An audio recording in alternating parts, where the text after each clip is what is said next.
Hi అండి, నేను మీ త్రివేణి. ఇవాళ చింతకాయ పచ్చడి చేశాను, చూసేద్దామా.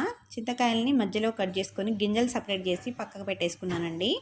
ప్యాన్లో ఆయిల్ వేసుకొని కొన్ని మెంతులు, ఆవాలు, జీలకర్ర దూరగా వేగాక కొన్ని ఎండుమిర్చి కూడా వేయించేసుకొని ఇలా వేయించుకున్న వాటిని మిక్సీ జార్లోకి తీసుకొని ఎల్లిపాయ, ఉప్పు వేసి మిక్సీ పట్టేసుకున్నాను. అదే మిక్సీ జార్లోకి చింతకాయలు, ఉప్పు, పసుపు వేసి మెత్తగా మిక్సీ పట్టేసుకున్నాను. అస్సలు వాటర్ వేయలేదండి.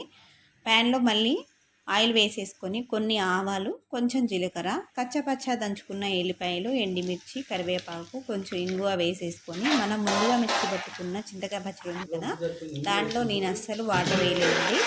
ఆ వాటర్ వేయకుండా పచ్చడి మొత్తం ఈ పోపులో వేసుకొని కొంచెం ఆయిల్ ఎక్కువగానే పడుతుంది, ఎందుకంటే మనం వాటర్ వేయలేదు కాబట్టి. ఇది పోపు మొత్తం కలిసే విధంగా బాగా కలిపేసుకొని మనం కలిపే టైంలో ఒక ఆయిల్ అయితే ఒక పక్కకు వచ్చేసి ఉండాలండి. అలా సపరేట్ అయినప్పుడే దీనికి టేస్ట్ అయితే చాలా బాగుంటుంది, పచ్చడి కూడా నిల్వ